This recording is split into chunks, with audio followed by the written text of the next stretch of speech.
Imagine कीजिए कि आप एक international cargo shipping business manage कर रहे हैं। एक क्लाइंट आपको 4000 किलोग्राम सामान से भरा एक बड़ा सा सिंगल कार्गो कंटेनर सौंपता है, जो एक दूर के पहाड़ी गांव के लिए भेजा जाना है। आपका heavy duty long haul freighter truck highway पर उस विशाल कंटेनर को आसानी से ले जाता है।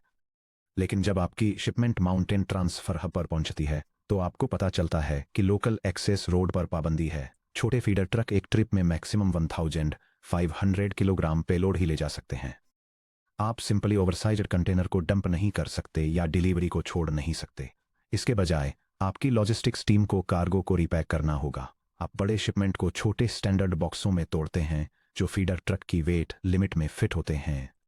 आप हर बॉक्स पर एक ही मास्टर ट्रैकिंग आईडी की स्टैंप लगाते हैं, ताकि रिसीविंग स्टेशन को पता चल सके कि वे एक ही ओरिजिनल ऑर्डर के हैं।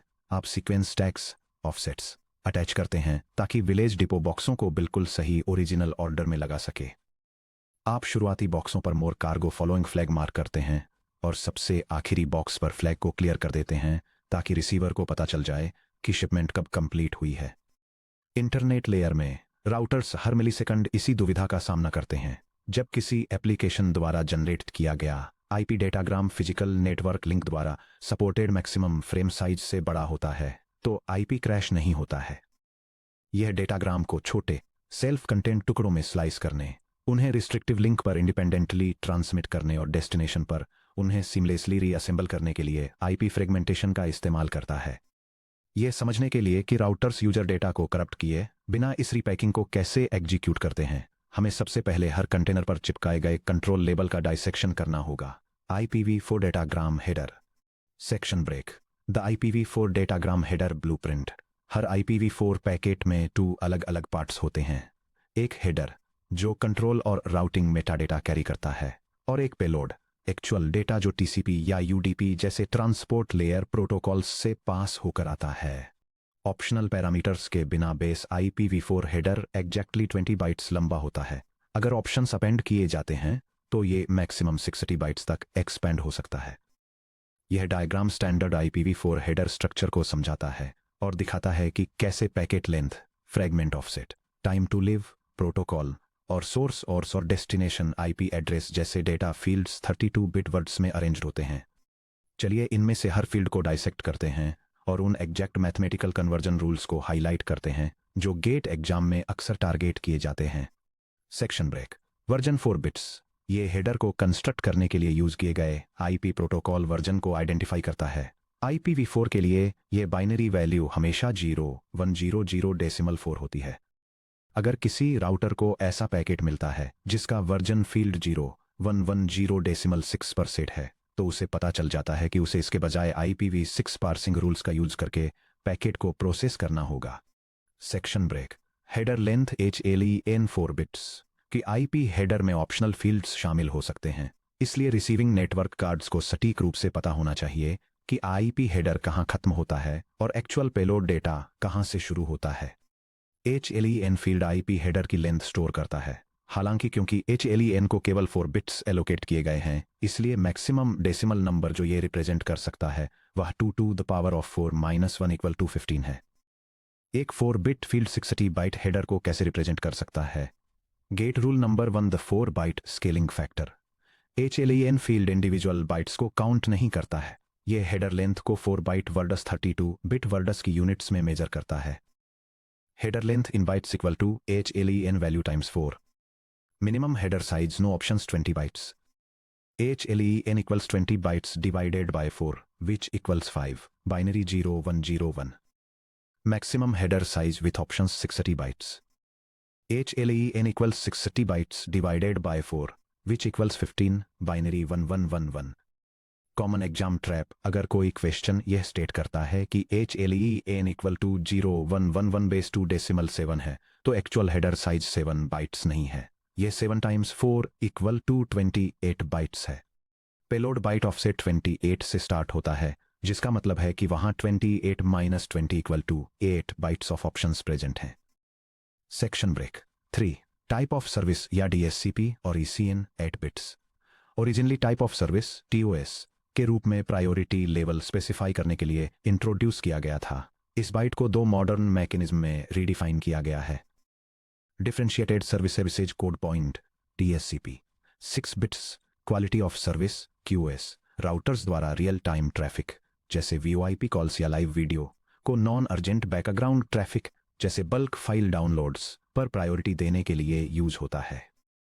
Explicate congestion notification ECN 2 bits routers को पैकेट्स को फोर्सफुली ड्रॉप किए बिना इंपेंडिंग नेटवर्क कंजेशन के बारे में एंड पॉइंट्स को नोटिफाई करने की परमिशन देता है। Section break 4 total length 16 bits total length field bytes में IPv4 डेटाग्राम का कंप्लीट साइज डिफाइन करती है जिसमें IP हेडर और पेलोड डेटा दोनों शामिल हैं। Total length equals header size in bytes plus payload size in bytes. क्योंकि total length field 16 bits wide है इसलिए IPv4 डेटाग्राम का थियोरेटिकल मैक्सिमम साइज है max datagram size equals to 2 power -1 which equals 65,535 bytes. अपने TCP segment या UDP datagram को ले जाने वाले अंडरलाइन डेटा पेलोड का साइज कैलकुलेट करने के लिए फॉर्मूला को रीअरेंज करें। Payload length in bytes equals total length minus the quantity HLEN times 4। Section break 5 time to live TTL 8 bits lost या मिसरूटेड पैकेट्स को मिसकॉन्फिगर्ड राउटर्स के बीच इन्फिनाइटली लूप करने और लिंक बैंडविड्थ को सैचुरेट करने से रोकने के लिए हर IP पैकेट में टाइम टू लिव TTL नाम का एक हॉप काउंटर शामिल होता है। पैकेट को रिसीव और फॉरवर्ड करने वाला हर राउटर TTL फील्ड को 1 से डिक्रीज करता है।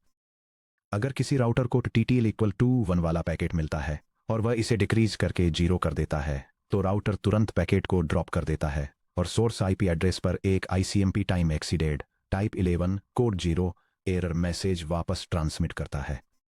सेक्शन ब्रेक 6 प्रोटोकॉल 8 बिट्स जब कोई destination host IP datagram receive करता है 20 बाइट IP हेडर को हटाता है और रॉ पेलोड को रिकवर करता है तो उसे कैसे पता चलता है कि किस हाई लेवल ट्रांसपोर्ट प्रोटोकॉल को डेटा प्रोसेस करना चाहिए। प्रोटोकॉल फील्ड एक इंटरनल डीमल्टीप्लेक्सिंग की के रूप में काम करती है। कॉमन वैल्यूज में शामिल हैं। यह टेबल डेसिमल प्रोटोकॉल वैल्यूज को उनके करस्पोंडिंग ट्रांसपोर्ट या हायर लेयर प्रोटोकॉल से मैप करती है। 1 की डेसिमल प्रोटोकॉल वैल्यू ICMP यानी इंटरनेट कंट्रोल मैसेज प्रोटोकॉल को रिप्रेजेंट करती है। 2 की वैल्यू IGMP यानी इंटरनेट ग्रुप मैनेजमेंट प्रोटोकॉल के करस्पोंड करती। वैल्यू 6 TCP या ट्रांसमिशन कंट्रोल प्रोटोकॉल को असाइन की गई है। वैल्यू 17 UDP यानी यूजर डेटाग्राम प्रोटोकॉल को डेजिग्नेट करती है। फाइनली वैल्यू 89 OSPF को मैप करती है जिसका मतलब open shortest path first routing है। Section break 7 header checksum 16 bits ये सिर्फ IP हेडर के लिए एरर डिटेक्शन प्रोवाइड करता है। यह पेलोड डेटा को कवर नहीं करता है क्योंकि TCP या UDP जैसे हायर लेयर प्रोटोकॉल्स के पास अपने खुद के एंड टू एंड चेकसम होते हैं। क्योंकि TTL फील्ड पाथ के हर राउटर हॉप पर 1 से डिक्रीमेंट होती है इसलिए हर एक राउटर को पैकेट फॉरवर्ड करने से पहले IP हेडर चेकसम को रिकैलकुलेट और रीराइट करना पड़ता है। सेक्शन ब्रेक 8 सोर्स और destination IP address 32 bits each इसमें ओरिजिनल सेंडर सोर्स IP और intended final receiver destination IP का लॉजिकल 32 बिट IPv4 एड्रेस होता है। जब डेटाग्राम इंटरनेट पर इंटरमीडिएट राउटर्स से होकर गुजरता है तो ये फील्ड्स अनचेंज्ड रहते हैं जब तक कि यह किसी नेट गेटवे से न गुजरे। Section break the maximum transmission unit MTU dilemma हालांकि IP डेटाग्राम्स थियोरिटिकली 65,535 बाइट्स तक बढ़ सकते हैं। Real world data link layer physical technologies layer 2 arbitrary length के फ्रेम्स ट्रांसमिट नहीं कर सकती हैं। हर फिजिकल लिंक टेक्नोलॉजी अपनी खुद की maximum transmission unit MTU define करती है जो मैक्सिमम पेलोड कैपेसिटी बाइट्स में है जिसे एक सिंगल लेयर 2 फ्रेम के अंदर पैक किया जा सकता है। यह डायग्राम लेयर 2 फ्रेमिंग और लेयर 3 पैकेट साइज के बीच के डिफरेंस को इलस्ट्रेट करता है ये दिखाते हुए कि कैसे एक ईथरनेट फ्रेम 1500 बाइट्स की मैक्सिमम ट्रांसमिशन यूनिट के अंदर अपने हेडर और पेलोड वाले IP डेटाग्राम को एनकैप्सुलेट करता है।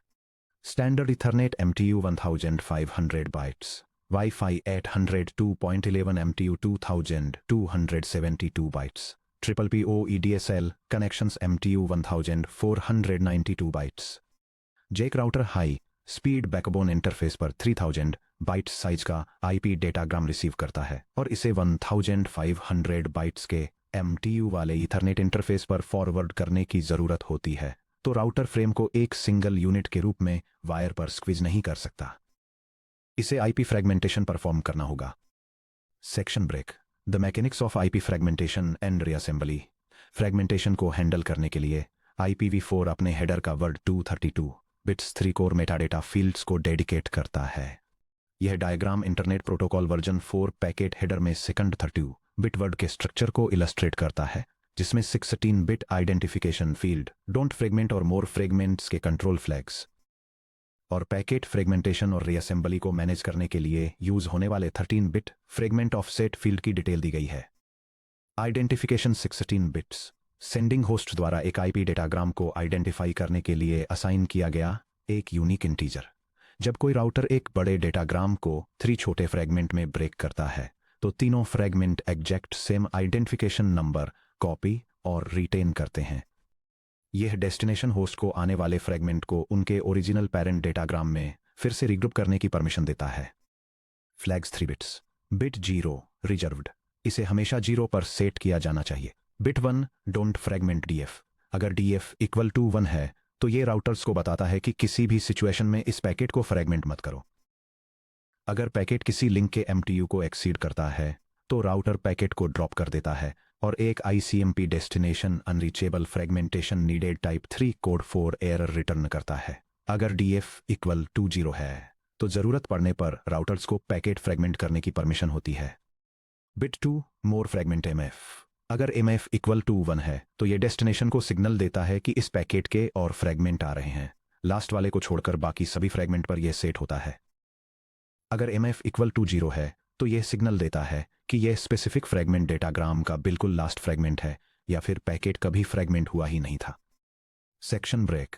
फ्रेगमेंट ऑफसेट 13 बिट्स और द 8 बाइट रूल। जब मल्टीपल फ्रेगमेंट डेस्टिनेशन पर पहुंचते हैं तो डायनामिक पाथ राउटिंग की वजह से वे आउट ऑफ ऑर्डर आ सकते हैं। डेस्टिनेशन होस्ट को कैसे पता चलता है कि पेलोड का चंक ओरिजिनल अनफ्रेगमेंटेड डेटाग्राम के अंदर कहां बिलोंग करता है? Fragment offset field original unfragmented payload data की शुरुआत के मुकाबले किसी फ्रेगमेंट के पेलोड डेटा की रिलेटिव स्टार्टिंग पोजीशन को इंडिकेट करता है। हालांकि एक मैथमेटिकल कंस्ट्रेंट पर ध्यान दें। Original data payload approximately 65,515 bytes तक लंबा हो सकता है, लेकिन फ्रेगमेंट ऑफसेट फील्ड को सिर्फ 13 बिट्स ही एलोकेट किए गए हैं, जो सिर्फ 0 से 2 to the power of 13-1 equal to 8191 तक के नंबर्स को ही रिप्रेजेंट कर सकता है। एक 8191 लिमिट कैसे 65,515 बाइट पोजीशन को इंडेक्स कर सकती है? GATE rule number 2 the 8 byte allocation block rule fragment offset field 8 byte blocks यानी 64 बिट्स की यूनिट्स में ऑफसेट को मेजर करता है। Fragment offset field value equal to byte offset of data payload divided by 8। Critical corollary, क्योंकि हर offset value एक integer होनी चाहिए, इसलिए हर नॉन फाइनल फ्रेगमेंट में कैरी किया गया पेलोड डेटा का अमाउंट 8 बाइट्स का मल्टीपल होना ही चाहिए। Section break. रीअसेंबली कहां होती है? की कॉन्सेप्ट आईपी डेटाग्राम रीअसेंबली केवल फाइनल डेस्टिनेशन होस्ट पर ही परफॉर्म की जाती है, इंटरमीडिएट राउटर्स पर कभी नहीं। क्यों? अगर कोई इंटरमीडिएट राउटर फ्रेगमेंट्स को रीअसेंबल करने में मेमोरी बफर साइकिल्स और CPU टाइम स्पेंड करेगा तो इससे मैसिव लेटेंसी क्रिएट होगी। इसके अलावा एक ही ओरिजिनल पैकेट के इंडिविजुअल फ्रेगमेंट्स डेस्टिनेशन तक पहुंचने के लिए इंटरनेट के थ्रू अलग अलग ज्योग्राफिक पाथ्स ले सकते हैं।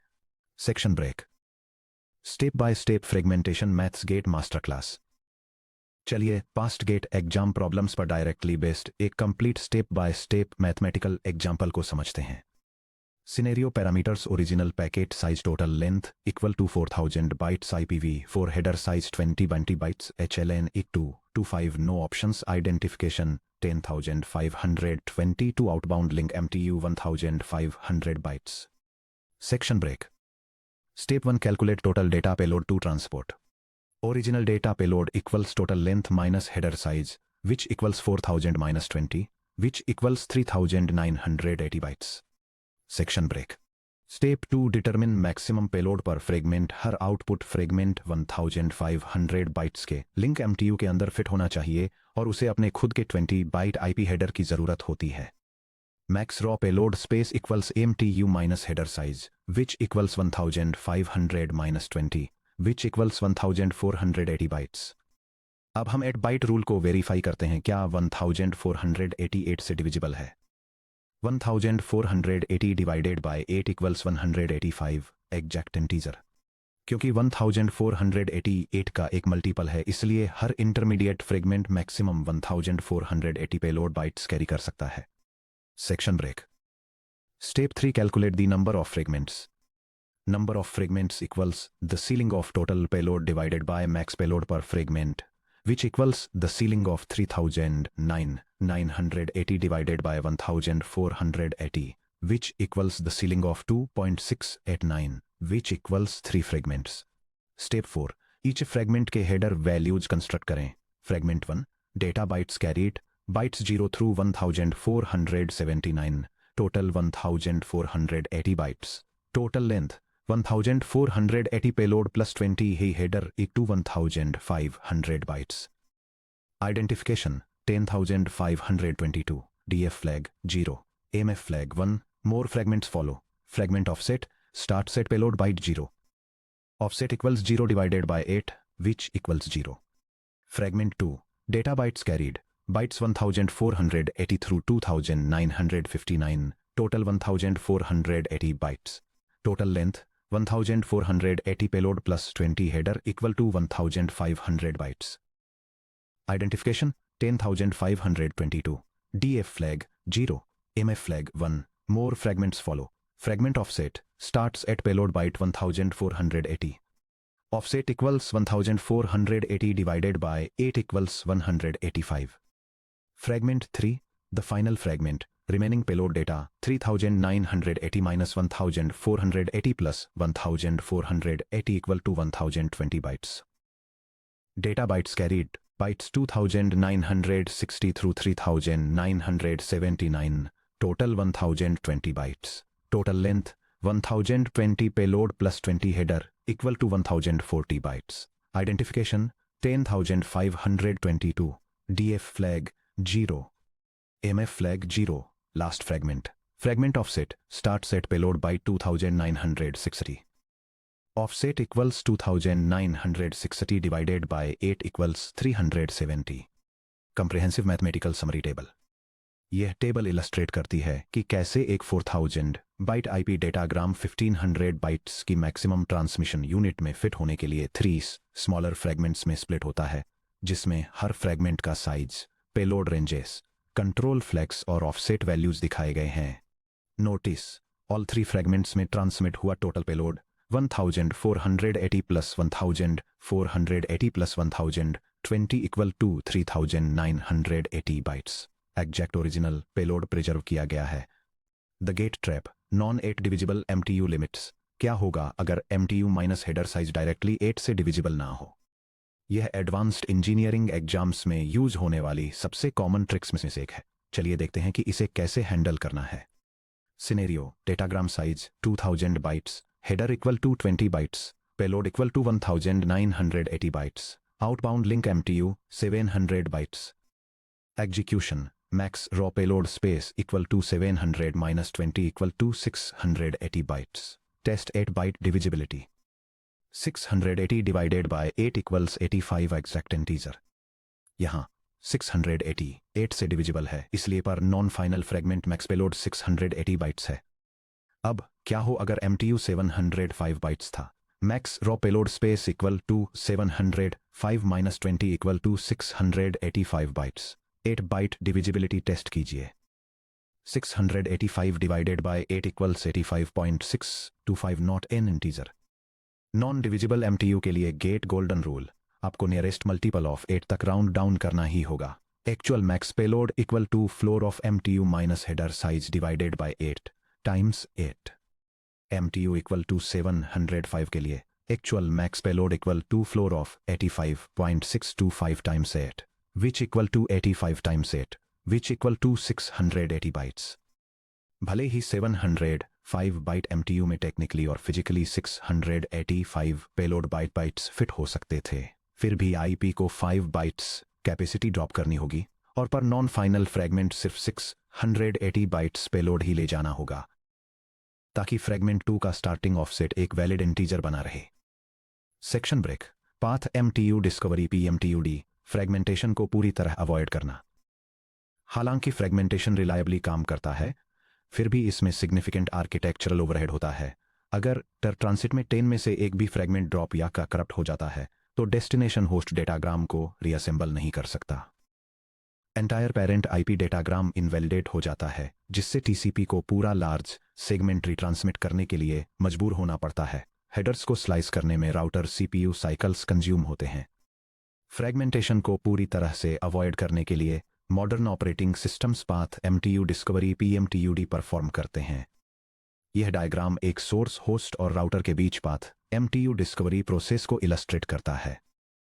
जब source host don't fragment bit set के साथ 1500 बाइट का पैकेट ट्रांसमिट करता है तो राउटर पैकेट को ड्रॉप कर देता है, क्योंकि यह लिंक की 1300 बाइट मैक्सिमम ट्रांसमिशन यूनिट को एक्सीड करता है। फिर राउटर अलाउड लिंक साइज के साथ ये इंडिकेट करते हुए एक आईसीएमपी मैसेज वापस भेजता है कि फ्रेगमेंटेशन की जरूरत है, जिससे सोर्स होस्ट फ्यूचर फ्रेगमेंटेशन से बचने के लिए अपने आउटगोइंग टीसीपी सेगमेंट्स को 1300 बाइट्स पर रिसाइज कर देता है। सोर्स होस्ट सभी आउटगोइंग आईपी पैकेट्स पर DF equal to 1 bit set करता है और एक लार्ज पैकेट जैसे 1500 बाइट्स भेजता है। अगर छोटे एमटीयू जैसे 1300 बाइट्स वाला कोई इंटरमीडिएट राउटर उस पैकेट का सामना करता है तो वह उसे ड्रॉप कर देता है, क्योंकि डीएफ इक्वल टू 1 है। राउटर अपने बॉटलनेक लिंक एमटीयू 1300 बाइट्स वाला एक ICMP type 3 code 4 message generate करता है और इसे वापस सोर्स होस्ट को ट्रांसमिट करता है। सोर्स होस्ट अपनी लोकल पाथ कैशे अपडेट करता है और 1300 बाइट्स के अंदर फिट होने के लिए अपने टीसीपी सेगमेंट साइज को श्रिंक कर लेता है। इसके बाद के सभी पैकेट्स बिना किसी फ्रेगमेंटेशन की जरूरत के पाथ से गुजरते हैं। Section break GATE exam survival guide practice questions और solutions. Question 1 offset reconstruction scenario. एक होस्ट को इन हेडर फील्ड वैल्यूज के साथ एक IPv4 फ्रेगमेंट मिलता है। Total length equal to 600 H LEAN equal to 0 101 base 2 fragment offset equal to 0 0 0 0 1 0 0 1 1 1 0 0 0 base 2। इस फ्रेगमेंट के अंदर कैरी किए गए पेलोड के बाइट सीक्वेंस नंबर्स क्या हैं? Step by step solution. Calculate header length HLEAN equals 0 101 base 2 equals 5 implies header size equals 5 times 4 equals 20 bytes. 2 calculate data payload size. Payload size equals total length minus header size equals 600 minus 20 equals 580 bytes. 3 fragment offset को binary से decimal में convert करें। 0 0 0 0 1 0 0 1 1 1 0 0 0 base 2 equals to 2. The power of 7 plus 2 2. The power of 6 plus 2 to the power of 5 plus 2 2. The power of 3 equals 128 plus 64 plus 32 plus 8 equals 232. For starting byte position calculate करें। Starting byte equals fragment offset value times 8 equals 232 times 8 equals 1856. 5 ending byte position calculate करें। Ending byte equals starting byte plus payload size minus 1 equals 1856. 580 minus 1 equals 2435. Answer ये fragment bite 1856 से bite 2435 तक के payload bytes carry करता है। Section break question 2 HLEAN scaling trap scenario. एक IP packet की total length 1200 bytes है। HLEAN field में बाइनरी वैल्यू 1000 है। इस पैकेट द्वारा कैरी किए गए पेलोड का साइज क्या है? Step by step solution. HLEAN को डेसिमल में कन्वर्ट करें। 1000 base 2 equal to 84 byte scaling factor से मल्टीप्लाई करें। Header length equals 8 times 4 equals 32 bytes. 3 total length में से हेडर लेंथ सबट्रैक्ट करें। Payload size equal to 1200 minus 32 equal to 1168 bytes. Answer 1168 bytes. Section break question 3 last fragment को identify करना। Scenario. एक host same packet identifier से belong करने वाले 4 IPv4 fragments receive करता है। फ्लैग वैल्यूज का कौन सा स्पेसिफिक कॉम्बिनेशन लास्ट फ्रेगमेंट को यूनिकली आइडेंटिफाई करता है? ADF equals 1 MF equals 1 BDF equals 0 MF equals 1 offset equals 0 CDF equals 0 MF equals 0 offset greater than 0 DDF equals 1 MF equals 0 offset equals 0। Step by step solution. एक fragmented datagram के final fragment के लिए MF equals 0 no more fragments follow. Offset greater than 0 क्योंकि पहले वाले fragments ने starting bite offset को already 0 से ऊपर शिफ्ट कर दिया है। Answer CDF equals 0, MF equals 0, offset greater than 0. Section break. Chapter 5 Summary और Core Formula Reference. Congratulations, आपने नेटवर्क लेयर में चैप्टर 5 का डीप डाइव कंप्लीट कर लिया है। चलिए आपके द्वारा सीखे गए सभी कोर मैथमेटिकल रूल्स और प्रोटोकॉल रिलेशनशिप्स को एक क्विक रेफरेंस चीट शीट में कंसोलिडेट करते हैं। ये reference cheat sheet packet structure और फ्रेगमेंटेशन को एनालाइज करने के लिए नेटवर्किंग में यूज होने वाले कोर मैथमेटिकल फॉर्मूलों को आउटलाइन करती है। इसमें नेटवर्क ट्रांसमिशन पैरामीटर्स के बेसिस पर हेडर लेंथ, ऑप्शन और payload sizes, maximum fragment payload limits और बाइट ऑफसेट पोजीशंस के कैलकुलेशन की डिटेल्स दी गई हैं। Section break. आगे क्या है? हम लोग logical IP addressing IPv6 transitions, auxiliary diagnostic protocols ARP, ICMP, IGMP और IPv4 हेडर फ्रेमिंग और फ्रेगमेंटेशन की प्रिसाइज मैथमेटिक्स में मास्टरी हासिल कर चुके हैं। अब जब हम जानते हैं कि पैकेट्स कैसे फॉर्मेट और एड्रेस किए जाते हैं, तो एक फंडामेंटल क्वेश्चन बाकी रहता है। ग्लोबल इंटरनेट पर राउटर्स लाखों इंटरकनेक्टेड नेटवर्क के जरिए इन पैकेट्स को डायरेक्ट करने के लिए इंस्टेंटेनियस इंटेलिजेंट डिसीजंस कैसे लेते हैं? एक router simple local packet forwarding और कॉम्प्लेक्स ग्लोबल पाथ डिटर्मिनेशन के बीच कैसे डिस्टिंग्विश करता है? पेज को 6.1 forwarding versus routing, static routing tables versus dynamic routing पर टर्न करें, जहां हम मॉडर्न इंटरनेट राउटर्स के पीछे के डिसीजन इंजन को अनस्पूल करके चैप्टर 6 स्टार्ट करते हैं।